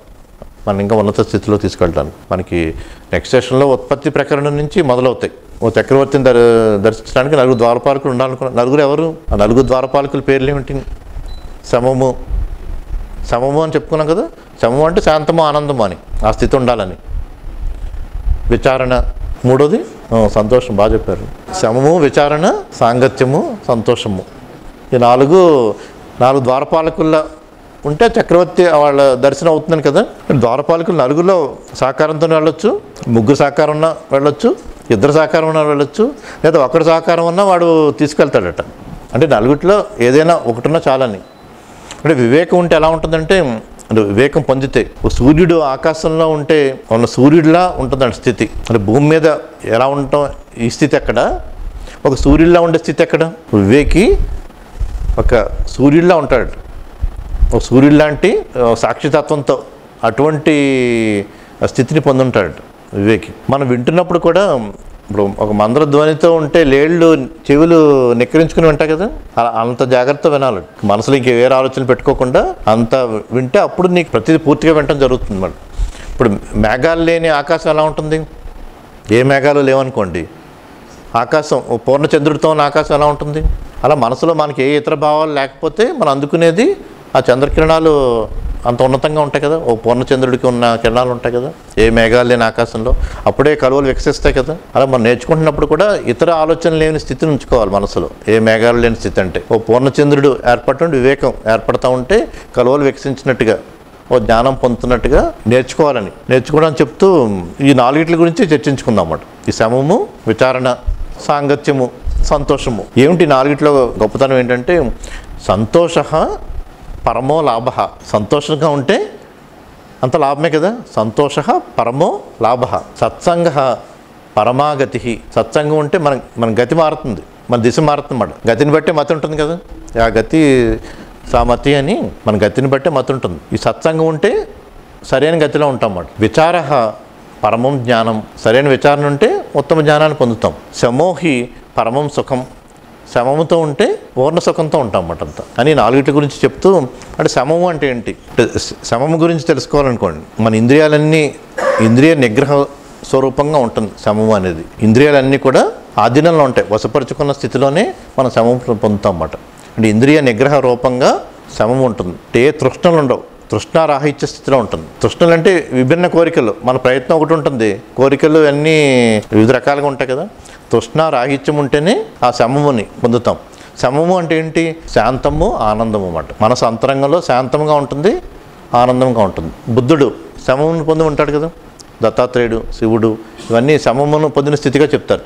శివుడికి చంద్రుడు ఉంటాడు కదా, అంటే శాంతం ఆనందంతో ఉన్న స్థితి అది. ఇంద్రియ నిగ్రహ రూపం, తృష్ణారాహిత్యంతో ఉన్న స్థితి, ఇంకా శాంతముని ఆనందాన్ని పొందిన స్థితి. మనం చేసే కర్మలన్నీ కూడా సుఖాన్ని పొందడం కోసం కదా, సుఖంపై అభిలాషతో చేస్తూ ఉంటాం. అదే ఒక దోషంగా మారి ఆ పంజరంలో బంధింపడి ఉంటాం అన్నమాట మనం. అంటే సుఖదోషము అనే పంజరంలో మనం బంధింపడి ఉంటాం. శమమును పొందితే అంటే శాంతము, ఆనందం అని. శమమును పొందితే ఎలా ఉంటుందంటే, ఎడారిలో ఉంటున్నాం అనుకోండి, మన జీవితం కూడా ఒక ఎడారిలో ఉంటుంది కదా. ఎడారిలో ఉన్నప్పుడు ఓ సరస్సు కనపడితే ఎలా ఉంటుంది? సరస్సు లభిస్తే. ఎడారిలో ఉన్నప్పుడు సరస్సు లభిస్తే ఎలా ఉంటుందో, శమముని ఆనందాన్ని పొందినప్పుడు అటువంటి భావన ఏర్పడుతుంది అన్నమాట. ఇప్పుడు చంద్రుని కిరణాలు ఇసుక తిన్నెలను కూడా ఎంతో ప్రకాశవంతం చేస్తాయి కదా. అలా శమమును పొందితే మన అంతరంగం కూడా అంత ప్రకాశవంతంగా ఉంటుంది. అంటే శమమే శ్రేయస్సునిస్తుంది. శ్రేయస్సు ప్రేయస్సు అని ఉంటాయి. శ్రేయస్సుని ఇస్తుందన్నమాట. శమమే ముక్తి ప్రదాత, శుభకరం, దుఃఖ నివారకం. ఎప్పుడైతే శమాలంకృతుడే ఉన్నాడో, అంటే శమని ఒక అలంకారంగా చేసుకుని ఉన్నాడో, శమాలంకృతుడే ఉండి తృప్తుడై నిర్మలుడై శాంతుడే ఉంటే శత్రువులు కూడా మిత్రులు అవుతారు అతనికి. అతను విష్ణువు వలె శోభిస్తాడట. సుషుప్తి జాగృతిలో ఉండే స్థితి కదా విష్ణు స్థితి అంటే. పూర్ణచంద్రుని వల్ల వచ్చే వెన్నెల వచ్చే ఆనందం కన్నా ఒక సమయుతుడిలో ఎక్కువ ఆనందం ఉంటుందన్నమాట. ముల్లోకాల్లో లేని ఆనందం అతనిలో ఉంటుంది. ఇది ముల్లోకాలని మనం సృష్టించుకునే కదా, మన సంకల్పంతో సృష్టించుకునే కదా, వాటిలో లేని ఆనందం ఉంటుంది. అసలు చీకట్లో ఉండటం అనేది ఉండదు. చీకటి అంటే అజ్ఞానం. ఎప్పుడైతే అజ్ఞానంతో ఉన్నామో దుఃఖం, తృష్ణ, అధివ్యాధులు అన్నీ ఏర్పడతాయి. అక్కడ చీకట్లో ఉండటం అనేది ఉండదు. ఈ శమముతో ఉన్న ఆనందానికి సాధారణ ఇంద్రియ విషయాలతో పొందే ఆనందానికి ఎంత తేడా ఉంటుందంటే హస్తి మసకాంతరం అన్నమాట. అంటే ఏనుక్కి దోమకం అన్నంత తేడా ఉంటుంది శమములో పొందే ఆనందంతో చూస్తే. అతను అందరితో కూడా అంత స్నేహదృష్టితో ఉంటాడు. అతడు ఎవరైతే శమంతో ఉన్నాడో, శాంతి ఆనందంతో ఉన్నాడో, వాళ్ళు అందరూ కూడా ఒక తల్లిలా సేవిస్తారట. అతని దగ్గరికి వచ్చి తల్లిలాగా అతను సేవిస్తారు, విశ్వసిస్తారు కూడా. తల్లిని విశ్వసిస్తాం కదా మనం. అతను చెప్పేది అన్నీ కూడా విశ్వసిస్తారన్నమాట. అసలు ఏ పదవి కూడా, ఇంద్ర పదవి కానీ విష్ణు పదవి కానీ అన్నీ మానసిక స్థితులు, అవేమీ కూడా అంతటి ఆనందాన్ని ఇవ్వవు అని. మనంతా కూడా తృష్ణాపాసాలతో బంధింపడి ఉంటాం కదా, అన్ని పాశాలతో బంధింపడి ఉంటాం. కానీ శాంతి అనే అమృతం తాగితే ఈ తృష్ణాపాసాలన్నీ విడిపోతాయి మనతో. శీతలత్వం అనే బుద్ధితో ఉంటే మనం ఏది గ్రహించినా ఏది ఆచరించినా అంత మధురంగా ఉంటుంది అన్నమాట. శమంతో ఉన్నప్పుడు ఏదైనా విచ్చిత్తిని పొందినా, అంటే ఏదైనా కొంచెం వేరే ఆలోచన వచ్చినా కానీ వెనువెంటనే శాంతి స్థితిని పొందడం జరుగుతుంది. అలా శ్రీరాముడు ఏంటంటే మనకి ఎంత ఆత్మజ్ఞానంతో ఆత్మానందంతో ఉన్నా కానీ మధ్యలో కొన్ని సముద్రం మీద కోపపడటం ఇలాంటి కొన్ని భావాలు వస్తూ ఉంటాయి. కానీ వెనువెంటనే మళ్ళీ నిగ్రహపరుచుకుని శాంత స్థితిని పొందడం జరుగుతుందన్నమాట. అసలు శమముతో ఉంటే పిశాచాలు కానీ, రాక్షసులు కానీ, విరోధులు కానీ, పాములు కానీ ద్వేషించవు, బాధించవాడు. అంటే ఇక్కడ పిశాచాలు అంటే మనసులోనే ఉంటాయి. మన మనసే ఈ కల్పనలు ఏర్పరచుకుంటుంది. రాక్షస ప్రవృత్తులు, ఆ ప్రవృత్తులు ఇంకేమీ ఎవరి ప్రవృత్తులు ఏమీ నేను బాధించవు మాట, ద్వేషించవు. ఇతరుల మనసులోనే ఉంటాయి పిశాచాలన్నీ, భూతాలన్నీ కూడా. అవేమీ కూడా ఈ సమయుత్తుడిని ఏం చేయలేవు. అక్కడ అర్థం అది. ఇంక విరోధులు ఉండరు. దత్తాత్రేయ ముని చూడండి, పాములు, పులులు అన్నీ వచ్చిన చుట్టూ ఉంటాయి కదా. అక్కడ పాములు అంటే అర్థం ఏంటంటే విషంతో వస్తాయి కదా. విషయం అనే పదంలోనే విషం ఉంది. విషయాలన్నీ కూడా ఒక పాముల్లా వచ్చి కాటేస్తూ ఉంటాయి. కానీ ఈ సమయుత్తుడిని ఈ పాములు కూడా ఏం చేయమని, అంటే విషయాలు ఏం చేయమని అక్కడ అర్థం మాట. ఇతరుల్లో ఉన్న పిశాచ భూత లక్షణాలు కూడా ఏం చేయవు ఈ సమయుత్తుడిని, అక్కడ అర్థం అది. పిశాచాలు కానీ, రాక్షసులు కానీ, విరోధులు కానీ, పాములు కానీ ద్వేషించవు, బాధించవు. అన్ని బాణాలు వచ్చేస్తూ ఉంటాయి విషయాలన్నీ కూడా. కానీ బాణాలు వజ్రాన్ని ఏమైనా చేయగలవు? బాణాలు వజ్రాన్ని ఏం చేయగలవు? అతని స్థితి అలా ఉంటుంది. అతను శాంతి సుధాని కవచంతో ఉంటే ఏది అతను ఏమి చేయలేదు అన్నమాట. ఎవరైతే సమత్వముతో ఉన్నారో, సమముతో అంటే ఉపశమనంతో, ఈ శాంతము ఈ సమముతో ఉన్నారో వీళ్ళ ఆనందం ఎలా ఉంటుందంటే ఒక మహారాజు అంతఃపురంలో కూడా అంత ఆనందంతో పడుకోలేడు అని చెప్తూ వశిష్ఠుడు ఏమంటాడంటే, నాకు ఎవరైనా మంచి స్నేహితుడు కలిసినప్పుడు పొందే ఆనందం కన్నా సమముతో ఉన్నవాడితో కలిస్తే నేను ఎక్కువ ఆనందాన్ని పొందుతానంటాడు. అంటే అతను చేసిన కర్మలే ధన్యము, అతని జీవితమే ధన్యము, ఇతరుల జీవితం వ్యర్థము అని చెప్తూ అతనివే అన్నీ శోభిస్తాయి, అన్నీ కూడా అతను చేసే కర్మలే శోభిస్తాయని చెప్పడం జరుగుతుంది అన్నమాట. ఇవి ఎందుకంటే గ్రంథంలో వశిష్ఠరామ సంవాదం తీసుకుందాం కదా, 4 బుక్కులు ఉన్నది.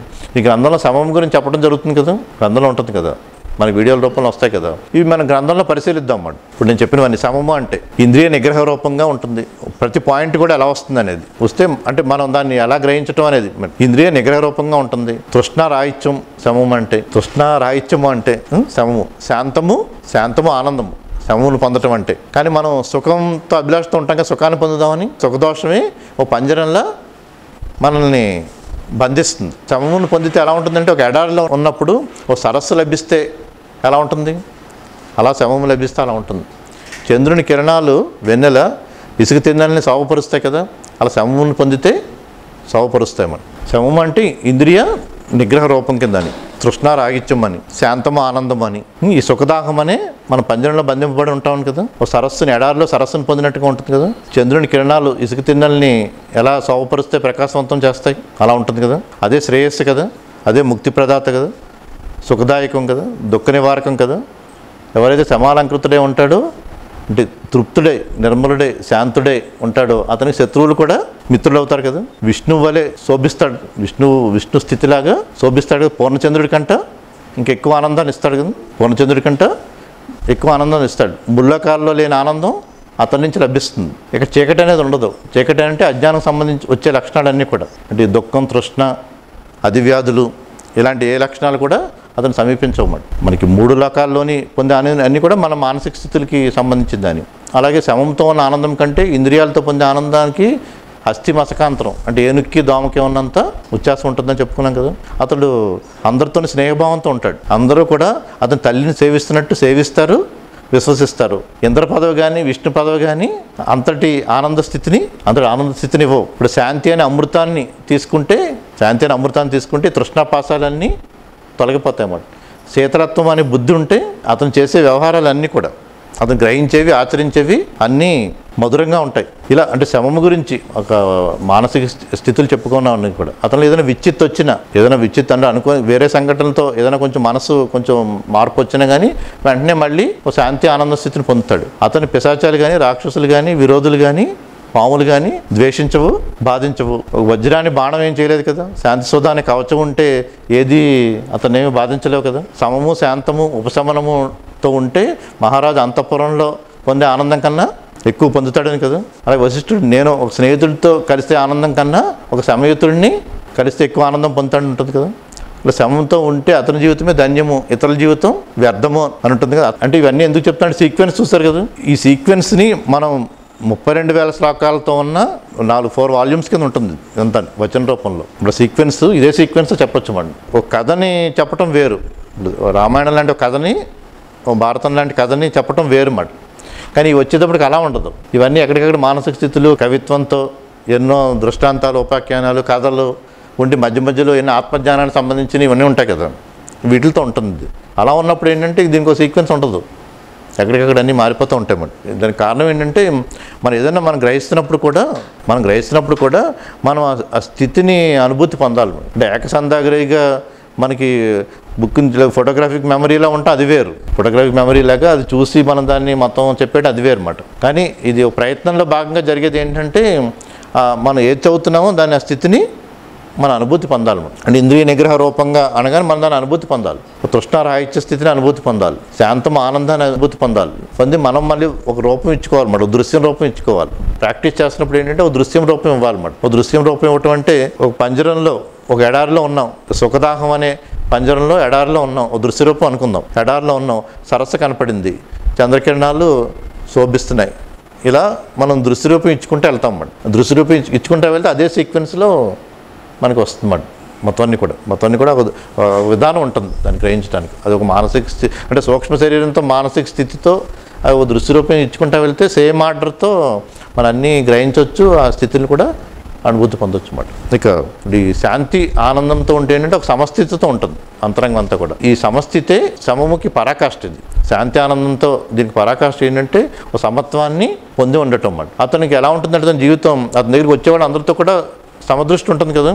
ఏ సంఘటనలు జరుగుతూ ఉంటాయి, దుర్ఘటనలు జరుగుతూ ఉంటాయి, దాన్ని చూసి అతనికి ఆవేశం రాదు, విపరీతమైన ఆవేదన రాదు. ఎప్పుడేం చేయాలో చేస్తూ ఉంటాడు. విపరీతమైన ఆవేశం, ఒక ఆవేదన ఉండవన్నమాట అతనికి. శమముతో శాంతి ఆనందంతో ఉన్నవాడు ఎలా ఉంటాడంటే ఒక గొప్ప తపస్సు చేసేవాడి కన్నా, జ్ఞాని కన్నా, యజ్ఞాలు చేసేవాడి కన్నా, రాజు కన్నా, బలవంతుడి కన్నా, అన్ని ఉత్తమ గుణాలు ఉన్నవాడు అని అనుకున్నవాడి కన్నా ఈ శాంతం ఆనందంతో ఉన్నవాడే ఎక్కువ శోభిస్తాడు. అతన్ని చూసి భూమి పరవసరాలు అవుతుంది. అలా అంత శాంతము ఆనందాన్ని మనం పొందాల్సి ఉంటుందని. రెండో దానికి వద్దాం, విచారణ అనుకున్నాం కదా. ఈ విచారణ అనేది ఏంటంటే ఒక ఔషధంలా ఉంటుంది. మనలో అజ్ఞానం పోగొట్టడానికి. మనం అందరం కూడా ఒక వ్యాధితో బాధపడుతూ ఉంటాం, అందరం కూడా ఒక మానసిక వ్యాధితో బాధపడుతూ ఉంటాం. సొంత అజ్ఞానంతో ఉంటుంది కదా, దానికి ఒక ఔషధంలా ఉంటుంది విచారణ అనేది. దానికి చికిత్స జరుగుతున్నట్టుగా ఉంటుంది అన్నమాట. ఒక ఔషధంలా ఉంటుంది. ఒక అజ్ఞానంతో ఉంటాం కదా, ఒక దీపంలా ఉంటుంది, ఒక సంసార సముద్రాన్ని దాటివేసే స్థితికి తీసుకెళ్తుంది. అందుకని విచారణ అనేది ముఖ్యం. లేకపోతే గోధుమ కప్పలు ఉంటాయి, రాత్రిలో పుట్టి పెరిగిపోతూ ఉంటాయి కదా, దానికి దీనికి తేడా ఉండదు. విచారణ ఉంటే, ఎంత విచారణ ఉంటే మనకంత ఈ స్థితిని పొందగలుగుతాం కదంతా. ఎలా ఉంటుంది, ఎండుగడ్డిని అగ్ని తేలిగ్గా దగ్ధం చేసేస్తుంది, ఎండుగడ్డిని, ఏ విచారణ లేకపోతే. అదే కానీ బాగా వానకు తడిసిన గడ్డి ఉందనుకోండి, దాన్ని ఏం చేయలేదు కదా, మానసిక స్థితులు మారుతాయి అన్నమాట అంతా. ఒక కొండ మీద ఎన్ని సుడిగాలు వచ్చినా ఏం చేయలేవు కదా, ఒక పెద్ద కొండని. ఇంకా సాంగత్యం అంటే మనకున్న స్నేహితులను బట్టి మన ఎంత జ్ఞానాన్ని పొందగలం చెప్పొచ్చు అన్నమాట. సాంగత్యం అంత ముఖ్యమైనది. సాంగత్యం బాగుంటేనే, సరైన సాంగత్యం ఉంటే మన శూన్య ప్రదేశం కూడా మనకి ఎంత శూన్యంగా ఎవరు లేరనిపించినా సరైన స్నేహితుడు, ఒక జ్ఞానమైన స్నేహితుడు ఉంటే మనకు అంత జనమయంగానే అనిపిస్తుంది కదా. వాళ్ళ ఆలోచనతోనే ఉంటుంది కదా మనకంతా కూడా. అలాగే వాళ్ళ ఆపదలు ఏర్పడినా సంపదలుగా అనిపిస్తాయి, మృత్యువు కూడా ఉత్సవంలా అనిపిస్తుంది. అంటే సరైన సాంగత్యం ఉంటే, సరైన జ్ఞాని చెంత ఉంటే అని. నేను గొప్ప తీర్థయాత్రలు ఎన్ని తిరగకపోయినా పర్వాలేదు, ఒక సరైన సాంగత్యం ముఖ్యం అన్నమాట. ఒక దరిద్రునికి మణి లభించినట్టు లభిస్తున్నట్టు ఒక సాంగత్యం లభిస్తే, అంటే ఎన్ని యజ్ఞాలు తపస్సులు ఎన్ని చేయకపోయినా ఉత్తమ జ్ఞాని సరైన సాంగత్యాన్ని పొందటమే మన ముఖ్యమైనదని. గంగానే స్నానం చేయడం కన్నా సరైన సాంగత్యాన్ని మనం పొందుండాలనేది. అది సాంగత్యం గురించి అలా వివరించడం జరిగిందన్నమాట. చివరి సంతోషం. ఈ సంతోషం అనేది ఏంటంటే అసలు మనకు అన్నీ కూడా జీవితంలో అలవాటుగా ఎన్నో ఉంటాయి కదా, అలవాటుగా అంటే ఇప్పుడు ఎప్పుడు ఏదో దురుసుగా మాట్లాడటం అనుకోండి, అదొక అలవాటుగా కదా. రోజు పొద్దున్న లెగ్గానే ఎవరినో ఒకడిని వద్దనుకునే దురుసుగా మాట్లాడుతూ ఉంటాం. అంటే దుఃఖం పొందడం అలవాటు అనుకోండి, ఏ కాని దానికి లేని దానికి కూడా దుఃఖం పొందుతూ ఉంటాం కదా. అది ప్రతిదీ చూసినా ఏదో ఒక అలవాటుగా ఉంటుంది కదా. అంతా దుర్భాషలు ఆడటం అని కానీ ఏది చేయటం కూడా మనం గమనిస్తే ఇది నా అలవాటుగా ఉంది అంటాం కదా. అలవాటుగా ఉందని రోజు అదే చేస్తూ ఉంటాం. అంటే అలవాటుగా అది ఉంటుంది, మనం దాన్ని చేసుకుంటూ వెళ్తాం కదా. వశిష్ఠుడు ఏమంటాడంటే నువ్వు సంతోషాన్ని ఎందుకు అలవాటుగా చేసుకోకూడదు, సంతోషంగా ఉండటాన్ని అలవాటుగా చేసుకో, అదే అభ్యాసం చెయ్యి. నువ్వు నిత్యం సంతోషంగా ఉంటానని ఒక భావనతో అదే అలవాటుగా అభ్యాసం చేయమంటాడు అన్నమాట. అది సాధ్యమే అంటాడు. నేను ఎప్పుడు సంతోషంగా ఉంటాను, మిగిలినవి జరుగుతూ ఉంటాయి, విషయాలు జరుగుతూ ఉంటే వాటి మీద ఏమీ భావాలు ఉండవు అతనికి. తామరాకు మీద నీటి బిందువులు పడిన తామరాకునేవి అంటున్నట్టు కొండ మీద ఎన్ని రాళ్ళు వేసినా కొండకేం అవుతుంది కదా, అలా అతన్నేమి ప్రభావితం చేయమాట. ఆ స్థితిని పొందితే సంతోషాన్ని కూడా అభ్యాసం చేయంటాడు. ఎందుకంటే ఆ సంతోషంగా ఉండేవాడే నిత్య సంతోషి. ఎవరిలో సంతోష సూర్యుడు ఉన్నాడో, ఎవరిలో సంతోష మనస్సు ఉందో అతడితో అందరూ కూడా సాంగత్యాన్ని కోరుకుంటారు. నిత్యం సంతోషంగా ఉండేవాడిని. నిత్యం బాధపడతా ఉండేవాడిని ఎన్నాళ్ళు ఓదారుస్తారు, ఓదార్చే కొద్ది ఇంకా బాధపడుతూనే ఉంటాడు. ఇంకా ఏంటంటే బాధపడితేనే నా దగ్గరికి వస్తారు అనుకుంటాడు. అలాగా వాళ్ళు బాధపడటమే కాదు, అందరినీ బాధపడుతూ ఉంటారు. విచారం లేనివాడు, శమము లేనివాడు, సంతోషం లేనివాడు వాళ్ళు దుఃఖపడుతూ ఉండటమే కాకుండా అందరినీ కూడా దుఃఖపరుస్తూ ఉంటారు అన్నమాట. విచారణ ఉంటే ఎలా ఉంటుందంటే ఇప్పుడు ఎండిన సొరకాయ బుర్ర నీటిలో మునగదు కదా, అలా మునగకుండా తేలి ఉంటుంది కదా, అలాంటి స్థితి ఉంటుంది. సూర్యుడు చీకట్లో మునుగుతాడు, సూర్యుడు చీకట్లో మునగడు కదా, అంత స్థితి ఉంటుంది అన్నమాట. ఎప్పుడు మన అజ్ఞానంలో మునగటం అనేది ఉండదు. ఇప్పుడు పిల్లలు చూసి దెయ్యం గురించి చెప్తారు, చెప్తే దెయ్యం ఒక అద్భుత కల్పనలా వచ్చి ఉంటుంది కదా అంతాని. ఇప్పుడు దెయ్యాలు ఎప్పుడు కనపడతాయి, చీకట్లోనే కదా. వాళ్ళు చీకటే లేని వాడికి దెయ్యాలు కనపడవు కదా. అంటే సంతోష సూర్యుడికి, విచారంతో ఉన్నవాడికి, జ్ఞానంతో ఉన్నవాడికి, ఆ ప్రజ్ఞా సూర్యుని స్థితిని పొందిన వాడికి ఇంకా అవేమీ చేరవు అన్నమాట, దరికి కూడా చేరవు. అటువంటి సంతోషాన్ని మనం పొందాలి అని. ఇప్పుడు లక్ష్మీదేవి ప్రసన్న వదనంతో ఉంటుంది. అక్కడ విష్ణు స్థితి అంటే సుషుప్తి జాగృతి స్థితిలో ఉంటుంది. లక్ష్మీదేవి ఎందుకంత ప్రసన్న వదనంతో సంతోషంగా ఉంటుందంటే అక్కడ సుషుప్తు జాగృతి స్థితిలో విష్ణు స్థితిని పొంది ఉండటం వల్ల, అక్కడ క్షీర సముద్రంలో ఉండటం వల్ల, అక్కడ మన ఆజ్ఞాచక్రం క్షీర సముద్రం, ఒక పాల సముద్రంలో అమృత స్థితిని పొందితే అప్పుడు ప్రసన్న వదనం వస్తుందన్నమాట. అప్పుడు సంతోషం లభిస్తుందన్నమాట. అందుకని సంతోషాన్ని ఒక అభ్యాసంగా చేసుకుని, ఒక అలవాటుగా చేసుకుంటే నువ్వు అందరి అధివ్యాధుల్ని కూడా నువ్వు నయపరుస్తావట. ఇతర రోగాలు కూడా నువ్వు పక్కనుంటే తగ్గిపోతాయి అన్నమాట. అటువంటి స్థితిని పొందాని. ఈ 4 పొందు, 4 కాకపోతే 3 2 1 పొంది రోజు అలవాటుగా చేసుకోమని. 4 ఏదో ఒకటి పొందటానికి అలవాటుగా చేసుకుని ఉండాలని ఉంటూ ఈ సదాచారము జ్ఞానం కూడా 2 ఉండాలి కలిపని. జ్ఞానం ఒక్కటే కాకుండా జ్ఞానము సదాచారము 2 కలిపి ఉండాలి. ఏదో ఒకటే ఉంటారంటే 2 ఉపయోగపడవు. అంటే ఎవరైనా ఒక వనిత పొలంలోకి వెళ్ళి పాటలు పాడుతూ పక్షులు తరుగుతుంది కదా, 2 ఒకేసారి చేస్తుంది కదా. అలా పాటలు పాడుతూ పక్షులు తరుగుతున్నట్టు సదాచారం జ్ఞానము 2 కలిపి ఉండాలి. ఆత్మజ్ఞానాన్ని మనం అందరూ పొందుతూ అందరం ఒక మంచినీటి సరస్సు దగ్గరికి చేరదామని ముగిస్తాడు అన్నమాట ముఖ్య వ్యవహార ప్రకరణం. అందరం ఒక సరస్సు దగ్గరికి చేరదామని, అంటే సభికులు వినేవాళ్ళు అంతా కూడా ఒక సరస్సు దగ్గర చేరి ఒక మానస సరోవరం, ఒక ఆనంద సరోవర స్థితిని పొందుదామని ముఖ్య వ్యవహార ప్రకరణం వీటితో ముగుస్తుంది. ముముక్ష వ్యవహార ప్రకరణంలో మొదట శుకుడు గురించి చెప్పటం, విశ్వామిత్రుడు శుకుడు గురించి చెప్పటం, తర్వాత శ్రీరాముడు విదేహముక్తి జీవన్ముక్తుల గురించి అడగటం, తర్వాత మొత్తం పురుష ప్రయత్నం మీద ఉంటుంది. అంతా పురుష ప్రయత్నం గురించి అంతా అయిన తర్వాత ఈ 4 గురించి చెప్పడం జరుగుతుంది అన్నమాట. శమము, విచారణ, సంతోషము, సాధు సాంగత్యం అని చెప్తూ భక్తి ఎలా ఉండాలి, ప్రత్యేకుడు ఎలా ఉండాలని వివిధ సందర్భాలు ఉంటాయి. ఇందులో కూడా కొన్ని ముఖ్యమైన అంశాలు చెప్పుకున్నాం.